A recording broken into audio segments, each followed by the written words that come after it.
पार्वती बोली भोले से कि मुझे ऐसा महल बना देना, जो भी देखे वो ये बोले क्या कहना भाई क्या कहना, जो भी देखे वो ये बोले क्या कहना भाई क्या कहना। ये बात कहने की नौबत क्यों आई? ये बात कहने की नौबत क्यों उनका नहीं होता? घर आने के बाद नुकसान आदमी का होता है। ये सच है, ये सच है। साड़ी अच्छी पहनी है, हार अच्छा पहना है, कुछ और पूछेगी बोले कहाँ से? हाँ ज्वेलर से लेके आई है। अच्छा कोई बात नहीं, आज घर जाओ, कल मेरे पास भी आएगा। ये होता है औरतों के साथ, करना धरना आपका और पिसते हैं ये। सुनिएगा, बड़ा यही हुआ महादेव नाथ के साथ। महादेव के साथ भी यही हुआ। एक दिन लक्ष्मी गुजर रही कैलाश के ऊपर से, माँ लक्ष्मी नीचे देखा, माँ पार्वती भांग घूट रही, सफेद साड़ी, बाल बिखरे हुए, चेहरा उतरा हुआ, पसीने पसीने। अब पता नहीं क्या सूझी माँ लक्ष्मी को, जाते जाते फिर मार गई। नीचे आई, आकर कहा बोले बहन सब ठीक? बोले हाँ सब ठीक। लक्ष्मी ने कहा बोले बुरा मत मानना भगवती, एक बात बोलो, आज तुझे देखकर बड़ी तकलीफ हो रही है। तू कहाँ राजमहलों में रहती थी, कहाँ आ गई? क्या दशा बना ली तूने अपने? चेहरा देख कभी अपना, कैसी लगने लगी है तू? एक बार अपने आप को देख और एक बार मुझे देख। मैं विष्णु की बटरानी, और मैं जिन महलों में रहती हूँ तू शायद उनकी कल्पना भी नहीं कर सकती कि लक्ष्मी किन महलों में रहती है। मेरा खाना महादेव ने पुकारा, गौरा, नहीं सुना। फिर जोर से पुकारा, गौरा, नहीं सुना। उठे, नजदीक गए, कंधे पर हाथ रखा, बोले गौरा, बोले नहीं मांगा। पार्वती ने कहा एक बात बताओ, आप पति हो मेरे, औरत कभी कुछ मांगे नहीं, इसका मतलब ये हुआ कि आपका कोई फर्ज नहीं, आप कभी पूछो भी मत मुझसे कि मुझे क्या चाहिए। अरे मेरी भी जरूरतें हो सकती है, हो सकता है मुझे भी कुछ चाहिए हो। भगवान ने कहा तूने आज तक मुझे कभी कुछ कहा ही नहीं, एक आवाज कर, हर चीज तेरे कदमों में होगी, बोल क्या चाहिए। पार्वती ने मनी मन सोचा, बोले आ गई गाड़ी पटरी पर, अब मार दो हथौड़ा। बोले ऐसे नहीं, वचन दो, जो मांगोगी मिलेगा। भगवान ने कहा मैं भोलेनाथ हूँ, मैंने तो लोगों को वो चीजें दे दी जो नहीं देने की है, तू क्या मांगेगी? मांग ले। बोले नहीं वचन। भोलेनाथ ने वचन दे दिया, बोले मांग। उस वक्त पार्वती ने कहा, बोले अगर दे सकते हो तो मुझे एक ऐसा महल बना कर दो भोलेनाथ, जिस महल का तीनों लोकों में कोई सानी ना हो, और वैसा महल ना कभी बना और ना कभी भविष्य में दूसरा बन सके। मुझे अपने लिए वैसा महल चाहिए। भोलेनाथ सर से पांव तक करंट, उम्मीद नहीं की कि ऐसी चीज मांग लेगी। भोलेनाथ ने आंखें बंद की, ध्यान लगाया, और ध्यान में लगाते ही सबसे पहले कौन आया? लक्ष्मी। भोलेनाथ समझ गए, बोले मामला खराब हो गया, दो औरतों का चक्कर है यार, यहाँ मैं भी कुछ नहीं कर सकता। वचन और दे दिया, लेकिन महादेव ने फिर भी बहुत समझाया। लेकिन कहते हैं ना, जो होना होता है वो होता है। और एक बात और, भगवान अगर दुनिया की सारी दौलत भी आपके कदमों में रख दे, और अगर उस दौलत को भोगने का सुख आपकी तकदीर में नहीं है, अगर क्या हुआ और अंत में परिणाम क्या निकला, ये सुनिएगा। क्या कहती है माँ गौरा कि प्रभु कि पार्वती बोली भोले से मुझे ऐसा महल बना देना। पार्वती बोली भोले से ऐसा महल बना देना। हाथ उठाओ, और कौन चलेगा महल में? जरा बिल्कुल सीधे। शर्त एक है, जाकर सिर्फ एक ही बात कहनी है, क्या?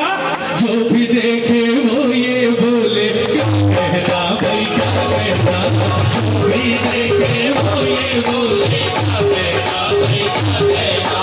पार्वती बोली भोले से, पार्वती बोली भोले से, पार्वती बोली भोले से, पार्वती बोली भोले से, मुझे ऐसा महल बना देना, जो भी देखे वो ये बोले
ब्लैकमेल कर रहे हो मुझे, ताली बजाओ।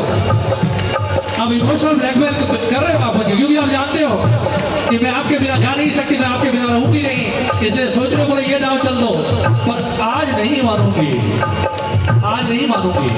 आप रहो चाहे ना रहो, भले मुझे महीने में 4 दिन ही रहना पड़े, पर अब तो महल में ही रहूंगी। ताली बजाओ ना।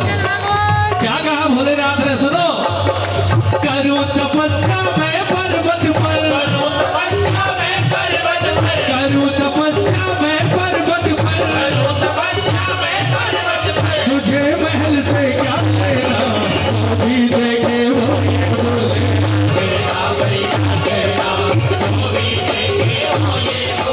अब सुनाया, अब सुनिएगा किस्सा। अब क्या हुआ, हार गए भोलेनाथ। कहते हैं 2 हट बड़े खतरनाक होते हैं, एक बाल हट जो बच्चे करते हैं, आपको हारना पड़ेगा उनके आगे, और दूसरा नारी हट, या तो पकड़ेगी नहीं, और अगर पकड़ ली उसके बाद आप बच नहीं सकते साहब। भोलेनाथ के साथ भी यही हुआ, नहीं मानी पार्वती। भोलेनाथ ने कहा अगर तेरी यही मर्जी है तो चल ये भी करके देख ले। और अब सुनिएगा अब क्या हुआ। पार्वती की जिद के आगे भोले बाबा हार गए, भोले बाबा हार गए, भोले बाबा हार गए। सुंदर महल बनाने खातिर, सुंदर महल बनाने खातिर विश्वकर्मा तैयार हुए, विश्वकर्मा तैयार हुए, विश्वकर्मा तैयार हुए। अब जब महल बनाने की बात आई, बोले किसको बुलाए। महादेव नाथ ने कहा बोले यहाँ का तो आर्किटेक्ट एक ही है, सबसे बढ़िया वो है विश्वकर्मा। बोले बुलाओ। बुलाया गया, विश्वकर्मा से कहा बोले विश्वकर्मा ऐसा महल बना सोने का कि तीनों लोगों में ऐसा महल ना हुआ और ना हो। बोले प्रभु आपका आदेश है, पहली बार महादेव महल मांग रहा है, पहली बार जीवन में, अब तो ऐसा ही बनेगा। ऐसा सुंदर महल बनाया विश्वकर्मा ने। सुनना प्रेमियों, जब महल पूरा बन गया, विश्वकर्मा ने मां पार्वती और भोलेनाथ से कहा बोले प्रभु चलिए तैयार है। मां पार्वती और भोलेनाथ महल के सामने पहुंचे और बाहर की सुंदरता देख कर ही पागल हो गए। अरे बोले यहाँ इतना सुंदर महल, चमक रहा सोने का महल, सूरज की किरणें पड़ रही, आंखें चुंधिया रही। पार्वती ने कहा बोले भोलेनाथ आज आपने मुझे जीत लिया। ताली बजाओ। जीत लिया, जो चाहती थी आपने उससे 100 गुना बढ़कर दिया है। भोलेनाथ ने कहा बोले ये तो बाहर का है, चल अंदर चलते हैं, अंदर देखते हैं चलकर। जैसे ही महादेव नाथ ने पार्वती का हाथ पकड़ा अंदर जाने के लिए, बोले क्या हुआ। बोले अंदर, बोले हाँ। पंडित आते हैं, पूजा होती है, हवन होते हैं, फिर अंदर जाया जाता है। भोलेनाथ ने कहा यार इतना सब मेरे बस की बात नहीं है। बोले नहीं वो तो करना पड़ेगा। आप छोड़ो, जितने गण थे सबको बुला लिया, सबको काम बांट दिया, तू ये करेगा, तू ये करेगा, तू ये करेगा। महादेव नाथ से कहा बोले पंडितों का अरेंजमेंट आप करेंगे, कौन सबसे अच्छा गृह प्रवेश करवा सकता है। महादेव ने कहा बोले मेरा तो एक ही है। ताली बजाओ। मेरा तो एक ही है जो मेरा गृह प्रवेश करवा सकता है। कौन? रावण नहीं, रावण का पिता विश्वकर्मा ऋषि। ताली बजानी पड़ेगी। भोलेनाथ ने कहा बोले ठीक है विश्वकर्मा को मैं बुला लूंगा। बोले अब ये बता के बुलाना किस किस को, लिस्ट बना, मेहमान कौन कौन आएंगे। पार्वती के चेहरे पर मुस्कुराहट आ गई, मेहमानों का नाम सुनकर। ताली बजाओ ना, ताली बजाकर। सुनो बेबी, पार्वती ने जो लिस्ट थी इतनी बड़ी, उसको खिसका कर दिया महादेव के आगे। बोले संभालो, ये सब आप बनाओगे। भोलेनाथ ने कहा तुझे किसी को नहीं बुलाना। अरे बोले बुलाना तो मुझे ही है, पर मुझे जिसको बुलाना है वो सिर्फ एक ही है, मेरी तरफ से तो एक ही आई, बाकी सबको आप बुलाओ। बोले किसको? बोले मैं सिर्फ उससे कार्ड देने जाऊंगी जो मुझे ताना मार कर गई थी कि तू जीवन में उन बहनों में रह ही नहीं सकती जिनमें मैं रहती हूँ। कौन? पता है आपको? सब ताली बजानी पड़ेगी। ताली बजा। कहते ना नारी का दर्द नारी समझ सकती है साहब। एक इनविटेशन कार्ड लिया और पहुंच गई सीधी वैकुंठ। लक्ष्मी से जाकर कहा बोले बहन सब ठीक? बोले हाँ। निमंत्रण निकाला, बोले पकड़। लक्ष्मी ने कहा बोले ये क्या? बोले कुछ नहीं, एक छोटा सा महल बनाया है, तू कहती थी ना कि मैंने जीवन में कभी महल नहीं देखे, मैं कभी ऐसे महलों में नहीं रह सकती जिनमें तू रहती है। ये निमंत्रण पकड़ और आ जाना। महलों में रहती है और मेरा महल कैसा है। ताली बजानी पड़ेगी, ताली बजानी पड़ेगी। अब सुनना प्रेमियों, पार्वती की जिद के आगे भोले बाबा हार गए, भोले बाबा हार गए, भोले बाबा हार गए। सुंदर महल बनाने खातिर विश्वकर्मा तैयार हुए, विश्वकर्मा तैयार हुए, विश्वकर्मा तैयार हुए। पार्वती बोली लक्ष्मी से, पार्वती बोली लक्ष्मी से, पार्वती बोली लक्ष्मी से, पार्वती बोली लक्ष्मी से, गृह प्रवेश में आ जाना, जो भी देखे वो ये बोले, जो भी देखे वो ये बोले। कौन कौन चलेगा महादेव रात के गृह प्रवेश में? हाथ उठाओ, बिल्कुल सीधे, बिल्कुल सीधे, जो चलना चाहता है। 1 2 3 4।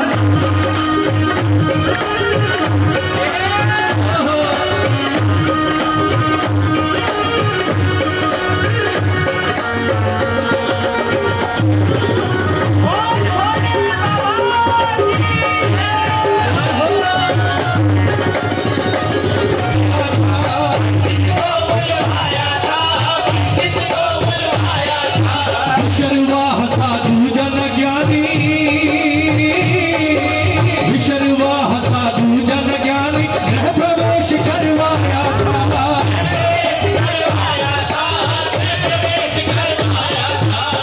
5 मिनट सिर्फ ध्यान देना, 5 मिनट किसी से बात मत करना, सिर्फ 5 मिनट। विशर्वा आया, बहुत सुंदर गृह प्रवेश हो गया। भगवान महादेव ने जितने मेहमान आए थे सबको कुछ ना कुछ गिफ्ट दिया और रवाना कर दिया।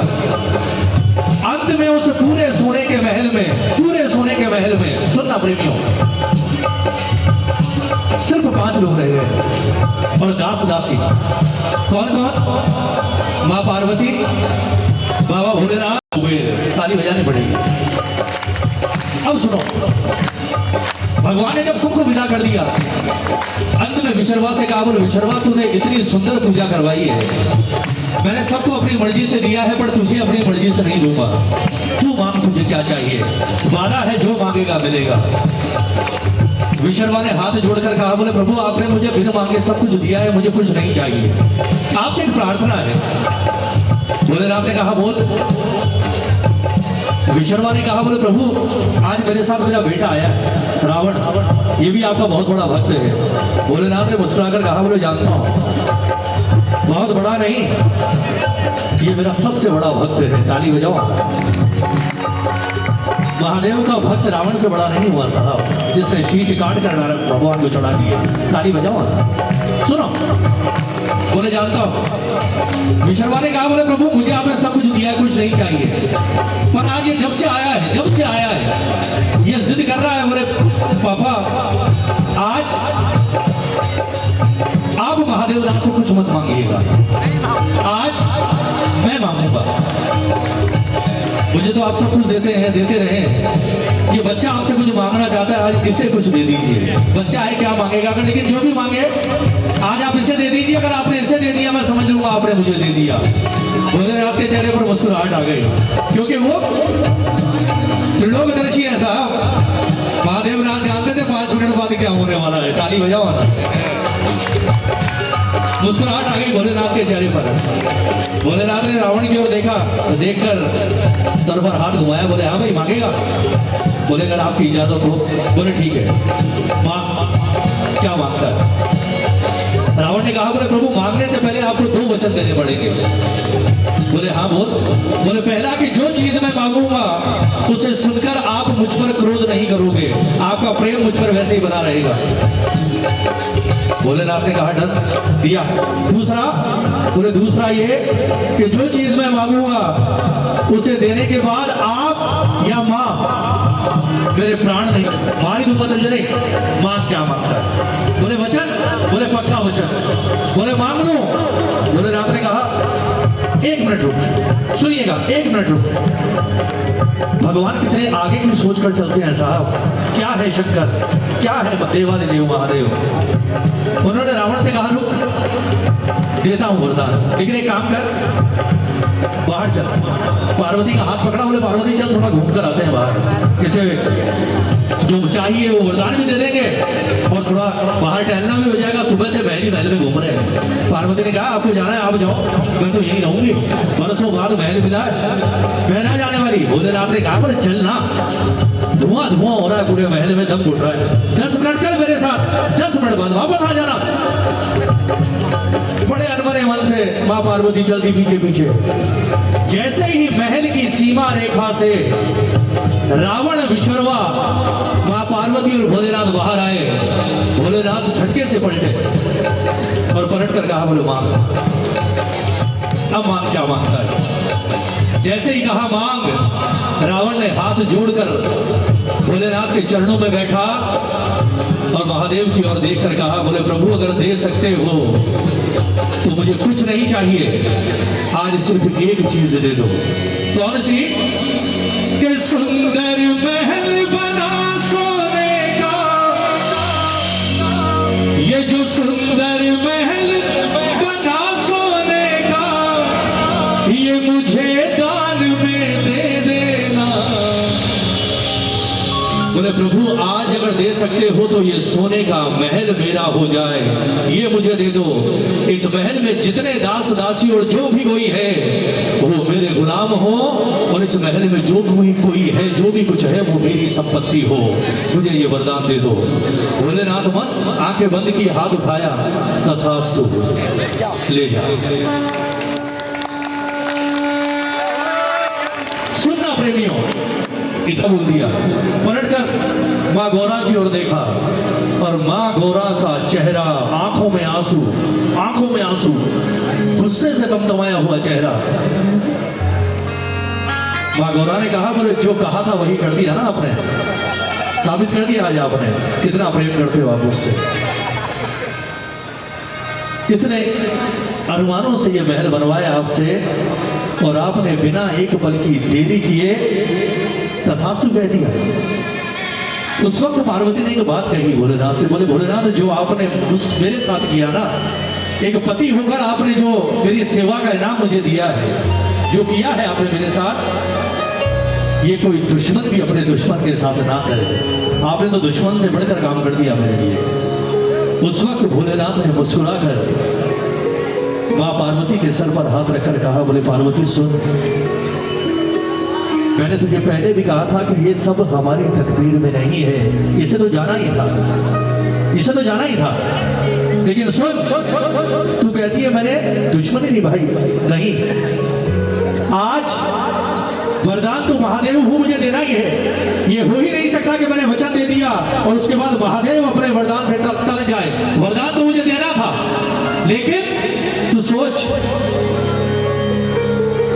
तेरी वजह से आज मेरा वचन नहीं टला, और सबसे बड़ी बात, आज मैंने तुझे भी बचा लिया, आज मैंने स्वयं को भी बचा लिया, और आज मैंने आने वाले समय में जो राम के अवतार में नारायण आएंगे, उस नारायण को भी बचा लिया। सुनिएगा,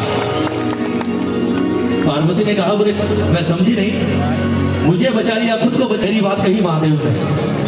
मैंने जो तुझे कहा ना चल पार्वती थोड़ा बाहर घूम कर आते हैं, सुबह से घूम रहे हैं, दम घुट रहा है, बाहर चलते हैं। महादेव ने कहा वो बहाना था तुझे बाहर लाने का, मैं भी दे सकता था, पर इसने वरदान क्या मांगा, एक बार रिवाइंड कर और वापस सोच इसने मांगा क्या, कि आज के बाद ये स्वर्ण महल मेरा हो, इस महल में जितने दास दासी हैं और जो भी कोई है वो मेरे दास हो।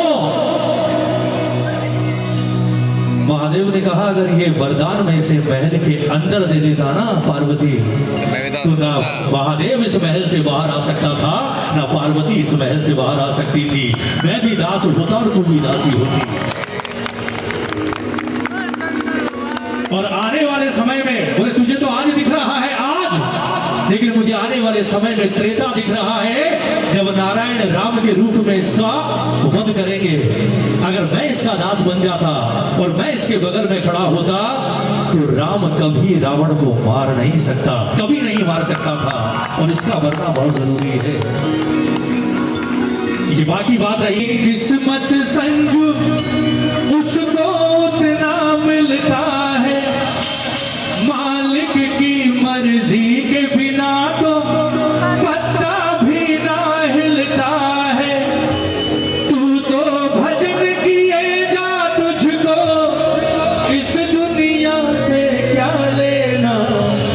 तू तो भजन किए जा, तुझको इस दुनिया से क्या लेना।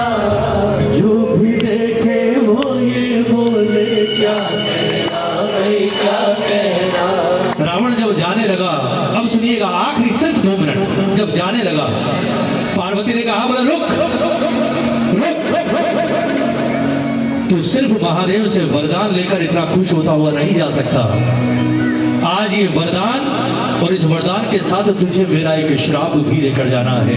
इन्होंने वरदान दिया है ना, तो आज मैं तुझे एक श्राप भी देती हूं कि जिस तरह आज ये महल तुझे देकर मेरा दिल जल रहा है ना रावण, जिस तरह आज मेरा दिल धुनु करके जल रहा है, एक समय आएगा कि तेरे यही सोने का महल भी धू धू करके जलेगा। और सुन सुन, इस महल को कोई और नहीं जलाएगा, इस महल को मैं स्वयं आकर अपने हाथों से आग लगाऊंगी। किसी और को यह हक नहीं दूंगी कि वो जलाए, स्वयं जलाऊंगी इस महल को। लोग कहते हैं हनुमान ने लंका जलाई, नहीं। हनुमान किसके अवतार? भोलेनाथ के। पर धरती पर कई काम ऐसे होंगे जहां मर्यादा का उल्लंघन करना पड़ेगा, जहां चमत्कार दिखाने होंगे। मैं इंसान की मर्यादा नहीं लांघ सकता।